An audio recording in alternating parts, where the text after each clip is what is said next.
Okay, so we're on 124B, and we're actually about three-quarters of the way down, in the middle of the line Shalchumitam, about 12 to 15 lines up, opposite the Tosfot that starts Nahardai L'Tamayo. So we're discussing again details of the double portion that the Bechor receives. Shalchumitam. They sent from Eretz Yisrael the following ruling: Bechor notel pishnayim b'milva avolo beribis. So if the father had a loan outstanding, and it was uncollected at the time of the father's death, and then after the death it gets repaid. So the Bechor, firstborn, gets a double portion, the double portion he's entitled to. The loan itself of a low but not any interest that was due. Now you're going to ask me, I know somebody's going to ask me, what's this with interest, right? But as It's we a know, Gentile. Sorry? Must be a Gentile. Could be a Gentile, very good. Or it could be, there were devices invented by the rabbis to allow collection of interest, like through the courts.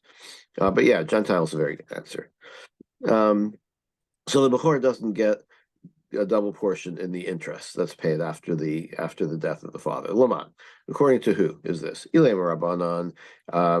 If you want to say it's like it accords with the Rabbanan that we saw earlier. Hashta shivcha deise b'shusei Rabbanan lo shakil.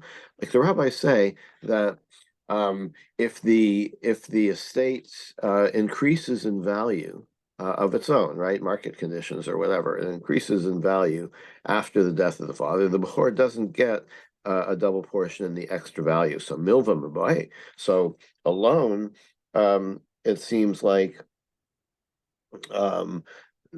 that's something that seems to be more in the father's possession already. It's not in his possession, but he has a greater claim to it than something that just magically, or surprisingly appears afterwards in terms of a increase in value. But the loan, like you knew the loan was there, you knew it was going to be repaid.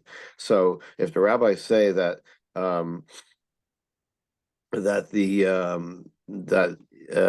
Bechor doesn't get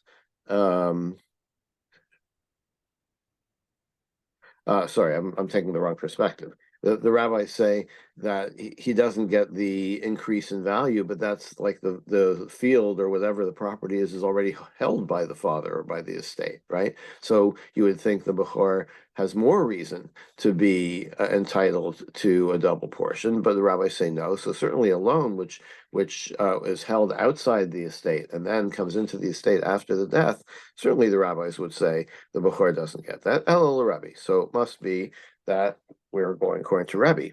Rebbe is slow, but can we really say that according to Rebbe, the Bechor doesn't take a double portion in the interest of Vatanya? But we have a brisa. Rebbe Yomer. Rebbe says, Bechor notel b'shnayim bein b'milva bein b'ribis. Rebbe states explicitly that the Bechor does get double portion ribis. So like, which side are we taking here? So the Gemara says, Liel and Rabbanahi. Really, it's according to the rabbis. Umilva kaman de gavya damya.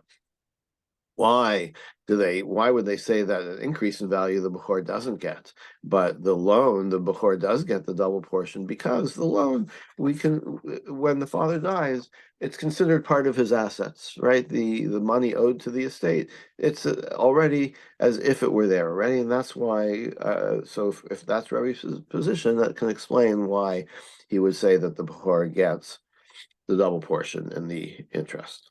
But there's no guarantee he's going to pay back the loan. Correct. But since it is owed to the estate, so the estate already has an interest in it, already has some form of possession over it, even though it's not really in their possession. But this is the theory on which this is built. That since it's owed to the estate, it's like the estate. It's kind of like a roy muhzak thing, right? It's like saying that it's almost like saying that the Bechor gets notel baroy muhzak. But or you could say that it's kind of nudging the loan is kind of crossing the line from roy to muhzak. It's already, since there's already an outstanding obligation. It's as if it were held by the estate already, and so that's why the Bechor gets double.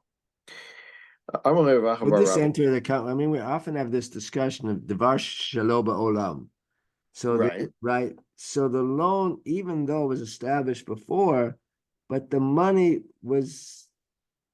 is he didn't collect the money. So I'm Well, thinking about that. let's distinguish between Davar Shelo Olam, I think refers more to something that doesn't exist yet, right? Like fruit that's going to grow from this tree, right? But right now there's no fruit on the tree, right? So it doesn't exist yet. Whereas the loan is like an obligation that exists. It's not like something that's going to grow, it's something that's going to be repaid. You get into the whole money is fungible thing. So it's related, but maybe not the same. Yeah, I was thinking about it. Just Yeah, I mean, we're just proposing a possible rationale for this brisa, right? Like, why would the brisa say that that the bechor does not get the interest but does get the loan itself? Maybe because the loan is considered. Well, I think it's saying roy muhzak, right? It's like more muhzak than roy because it's owed already. Look, it's not the, we'll see at the end what the halacha is. So, we're going to get to that today, actually. So hold your breath. Ravacha said to Ravina, Iklam Amemar Astrim Darish. Amemar came to our town and he taught the following. Bechor noto pishnayim b'milva avol baribis. That what we just stated, that the Bechor gets double in the loan principal, but not in the interest. Amalei, so Ravina said, Nardai Tamayu. The those of in those here in Narda, they're consistent. Yama Rabba, because Rabba had said, Govu Karka Yeshlo, Govu Mos Einlo. Okay, if there was a loan outstanding to the estate and the loan was paid in land, right? And land has a lien against it, so it's like more it's as you could understand, or you could see where the land was already considered part of the estate, because if it's land that they're paying with, then it's like was there a lien on this land. So then the Bechor does get double, but Govamo saying, but if they pay cash, then the Bechor doesn't get it because there's no lien on cash. Rav Nachman said the opposite. Govamos Yeshlo. If it's cash they're paying with, then the firstborn does get the double portion. Govu Karka Elo, but if they pay with land, then he does not. Okay, so this is a little confusing.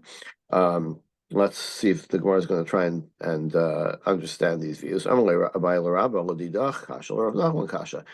of these views can be challenged, right? Neither one appears to be without its own problems.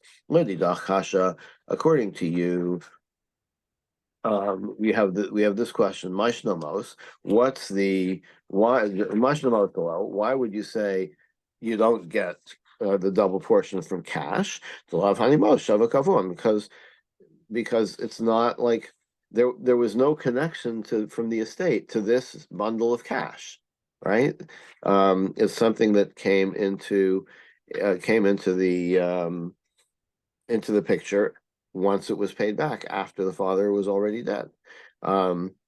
So karka, but you could say the same thing about land. Lavhani karka shavak avuon.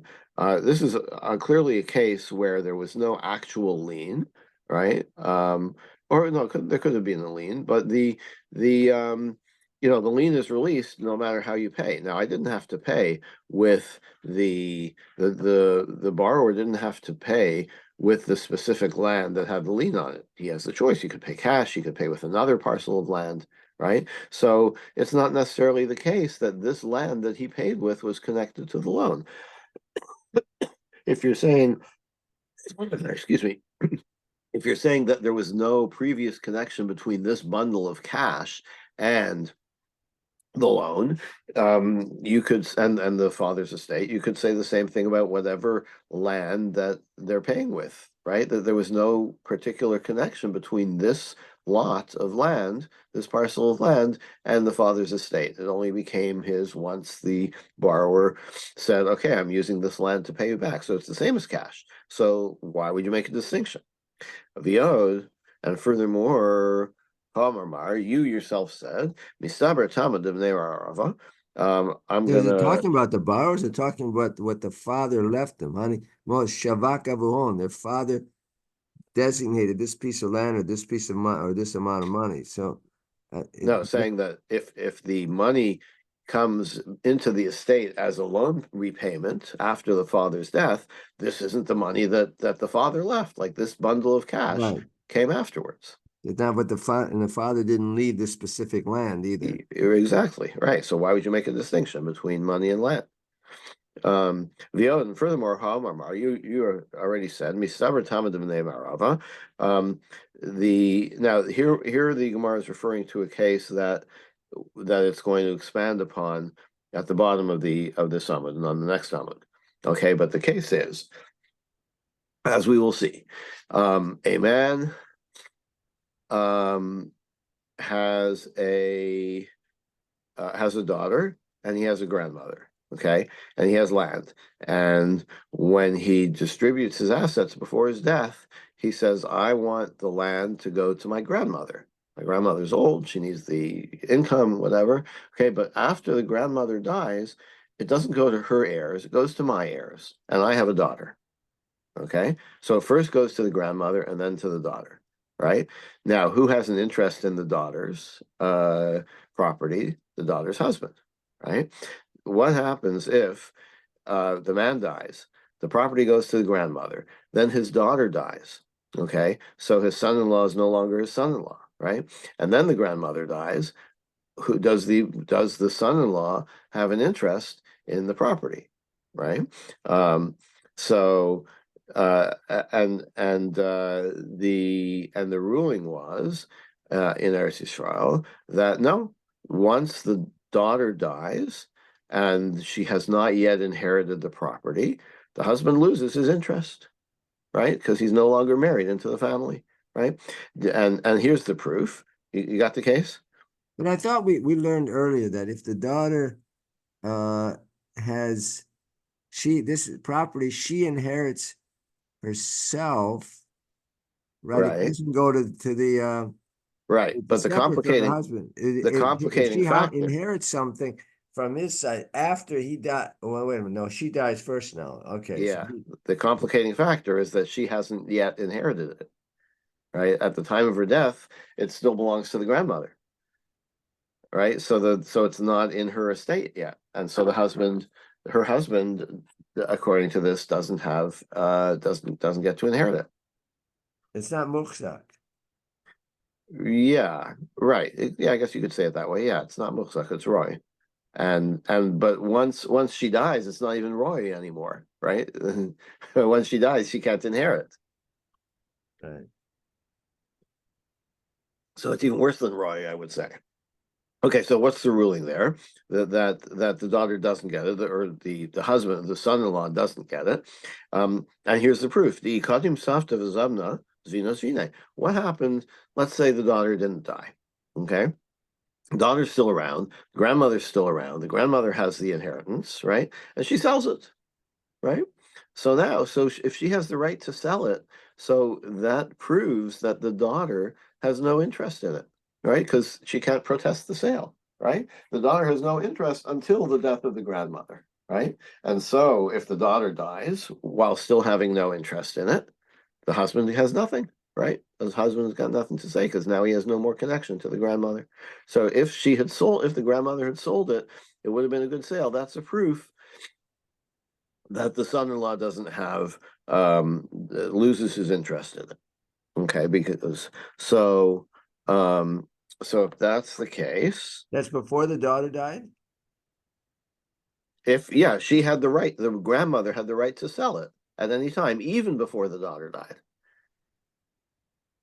So that proves that the daughter doesn't have a very strong, doesn't have any interest in it because she couldn't prevent the sale. Well, it wasn't hers in the first, and it's only becomes hers when the grandmother was That's right. alive, when the Exactly grandmother right. dies. Exactly So right. it almost it seems almost too obvious because Right. once if the grandmother has it, it's hers to do what she wants with it. The daughter never got the possession because the grandmother was still alive. Right. So as we will see, there's a different way to interpret what happened. So hold that thought. But right now, we'll see on the next page. But right now, what we see is that if the property hasn't yet come into your possession, you don't have an interest in it. So similarly, going back to the loan, the regular case of the father who dies and leaves a bechor and has a loan outstanding, if the loan hasn't come back into the estate yet, then the Bechor should not get Pishnayim, should not get the double portion. Um, okay, so that's a good that is that seems to be a good point to um, to say that even land that comes back in as a loan repayment doesn't go to the Bechor as a double portion. Now, also, Rav Nachman Kasha. What Well, about that's like saying, it's I think I raised earlier, others have yeah, raised that if that there's no guarantee this loan will ever be paid. So yes, it's outstanding, but 20 years later, the guy still hasn't got, or the inheritors never yeah, get the money for weren't the able to loan of the collect? land. Yeah. Yeah, so look, I mean, you can see both sides, right? You can see why this is a dispute, right? Because on the one hand, it's owed, on the other hand, it's not collected. So, it's a pretty clear-cut dispute. You could see taking either side. Yeah. And now we're saying Rav Nachman Kasha. So Rav Nachman, who said that that land that the principal you don't get the Bukhar doesn't get the double portion, but the interest he does. Maishna Karka Dolo. Why do you not get? Why is this land not seen as belonging to the estate and the firstborn gets double? And why is it different? The cash to love hakarka shavakavuan because it's not like the loan could be repaid with any plot of land, right? Um, so it's not considered part of the estate yet until it's paid back. So lav hanimo shavakavu, and you could say the same thing about cash. So we're basically the Gemara is saying that I don't get your distinction between land and cash here. So Viod, and furthermore, Hamar of Nachman Rabba Baravua. Yisomim Shagavu Karka B'chovos and orphans collect land in repayment of a loan. Balchov Choser V'gova Mehen. If the estate had a creditor, right? The estate owed money to somebody, then that creditor can come and confiscate the land, right? So um, uh, so if you consider it as something that was already part of the estate, that makes sense that the creditor can come and collect it. But if you think that it's something that came into the estate after the death of the father, then the creditor would not have any rights to it, right? So it seems from this case, it seems that it's considered as if the land was already in the estate. Right? Amalei. So Rabba answers, Lo Kasha v'lo of Nachman Kasha. No, I don't buy it. There's no problem um, with either of these positions. Tama Devnei Marava Kamrinan. Like you're trying to trip us up with our own words. We weren't saying what we thought. We were saying what the Bnei Marava thought. We're trying to explain their positions. So we can still be consistent. In other words, you tried to trip us up by finding us saying the opposite of what we said in the first place. No, we weren't saying that. We were just explaining the Bnei Marava. We were just explaining the other side. Okay, so certainly there is this dispute going on, but everybody can be consistent if they're just like grappling with the svara of the other side. Okay, So now we're what going to was get there? What was there? Because if they're not saying, if they're just, I'm getting confused here. If they're yes, explaining no kidding. B'nai Marava, so what was their position? The What did Bnei they Mar have? oh Bnei Marava. Um, were So there was still this problem between Rav Nachman and who's the other one? The internal and by Ravua.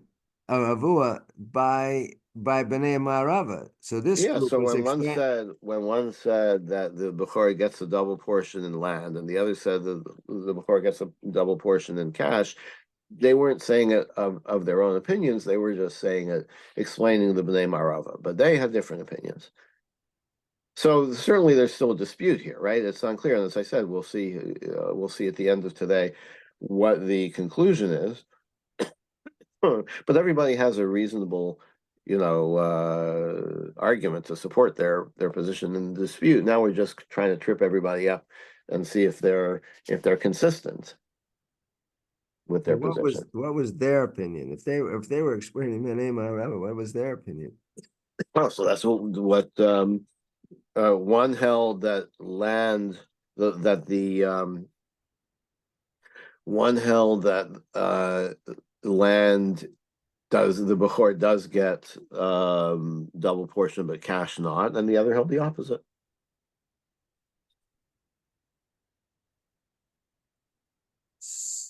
Wait, So so it's very what? confusing. Yeah, everybody's got a different position here, but all of these positions are defensible. I think is the point where we're up to now. It's getting okay. It's a little confusing. Who holds Yeah, what no opinion? kidding. Yeah. Now the Gemara returns to the case of the grandmother with the details. My Safta, what's the case of the grandmother? There was this guy who said, Nechasai Safta. I'm bequeathing my property to my grandmother. Ubasra liarsai. And after she dies, it goes to my heirs, right? Havile Barta, and he had a daughter. The Havi Nasiva, and the daughter was married. Shechiva b'chaye balo b'chaye Safta. What happened was, so the grandmother gets the estate, right? The daughter is waiting for the grandmother to die, and she's next in line to inherit this property. But then the daughter dies before the grandmother. All right. So also Baal Katava. Now the husband, he still wants to inherit. Right? Amavuna.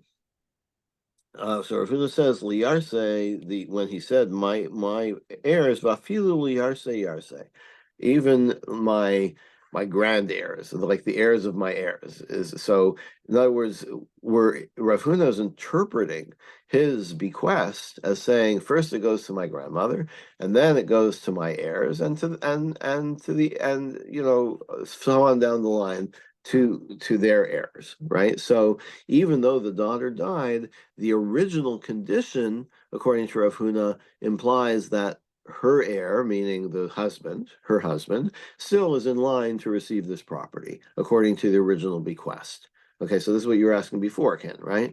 Like, obviously, the husband shouldn't get anything unless the husband was part of the original bequest, right? If we interpret his bequest as saying first to the grandmother, then to my daughter, then to my daughter's heir, right, who would be her husband, then it's part of the original bequest that the husband is included in the chain.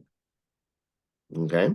Um, so yeah, Ravanan Amar, but Ravanan said differently. No, he didn't state that. He said it goes to my heirs. We're not going to interpret that the heirs of his heirs are included. No, if the heir is no longer there, if the daughter is no longer there, then it doesn't. Then it stays with the grandmother and her heirs. Sholchim Ravanan, and so they sent from Eretz Yisrael that the halacha in this case is like Ravanan, that no, we're not interpreting his words to include the daughter's heirs. No, when he said it goes to my grandmother and then to my heirs, that's it. If he has no other heirs, then the grandmother gets to keep it, or the grandmother's heirs get to keep it. The love mitame, but not for Ravanan's reasoning. What does that mean? What was Ravanan reasoning? Ravanan. So we say the halacha is like Ravanan, that it stays with the grandmother and her heirs. Deval yaris. In other words, like what they're ruling is that the husband, the son-in-law, he doesn't have any rights anymore once the daughter dies, once his wife dies.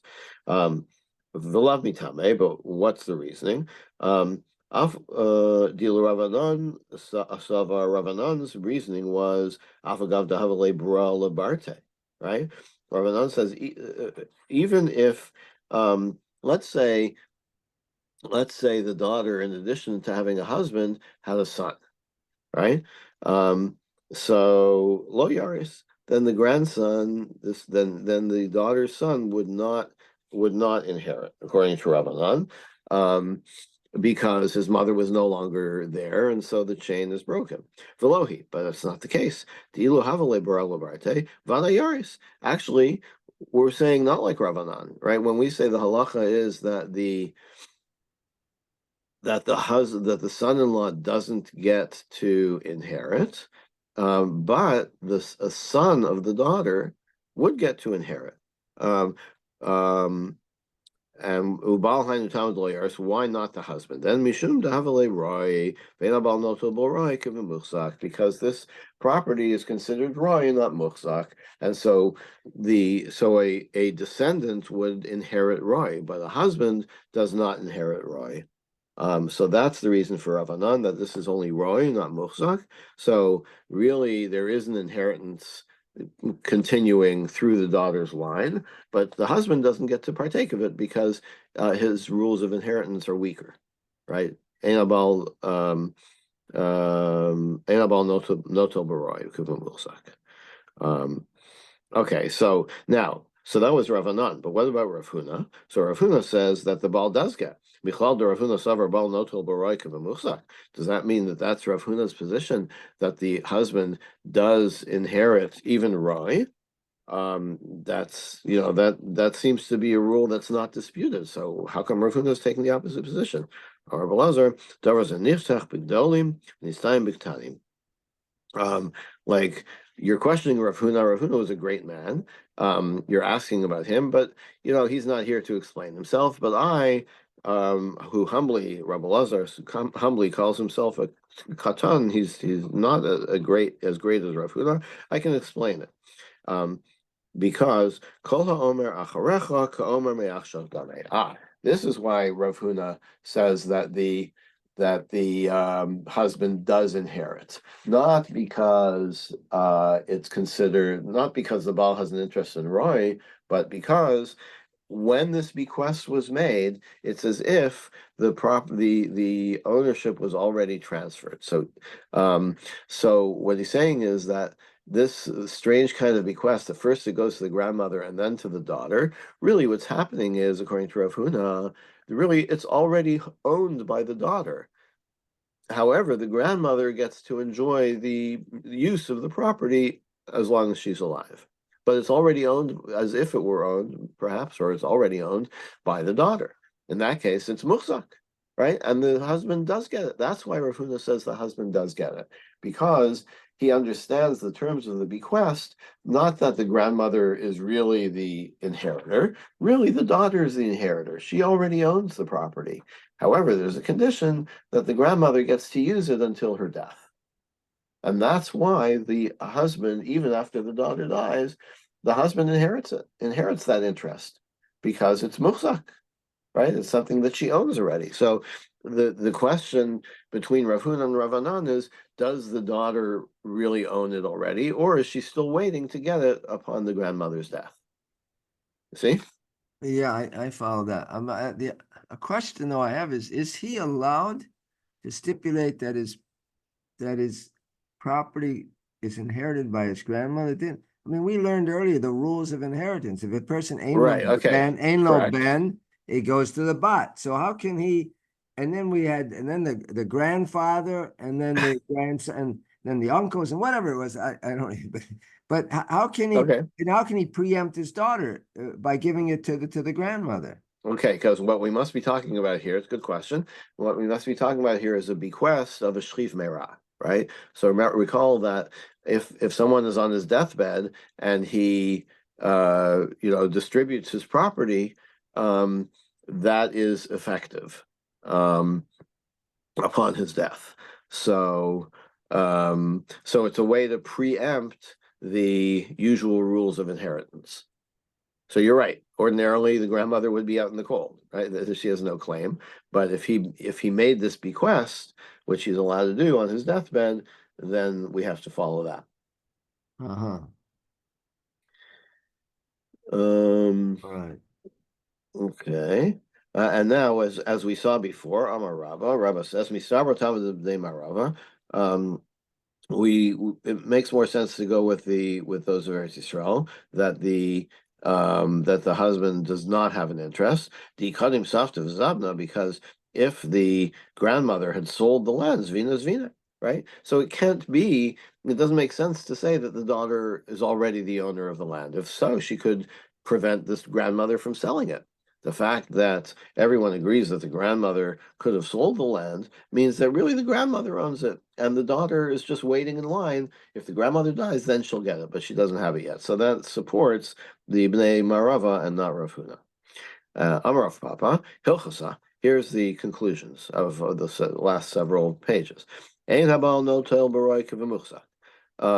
The husband does not inherit roy, right? That, as we saw, that was a pretty undisputed statement.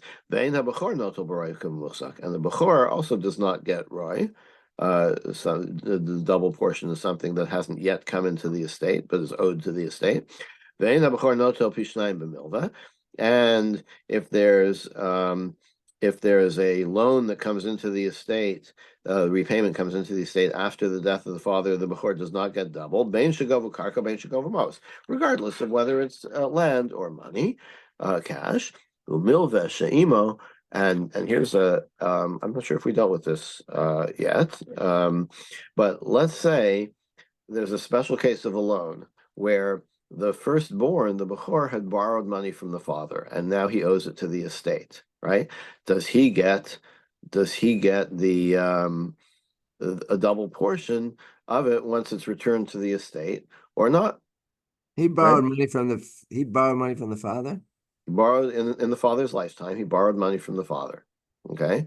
Um, and and now he's paying it back to the estate.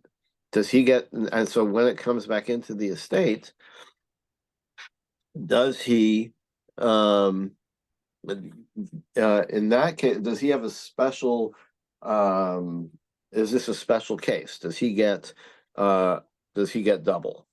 Well, suppose the money he borrowed would be equal to the Pishnayim Bechor. Could he just not keep it? Maybe he can just keep it. Say that's my portion plus my Yeah, I think that's here. essentially what's going on here. Yeah. And like does the fact that the Bechor himself is the one that's holding that has the money out, that has the loan, does that change does that change the calculation of Roy and Mufta? Right? Like maybe you could say it's more Roy because the Bechor could say, I'm just keeping it.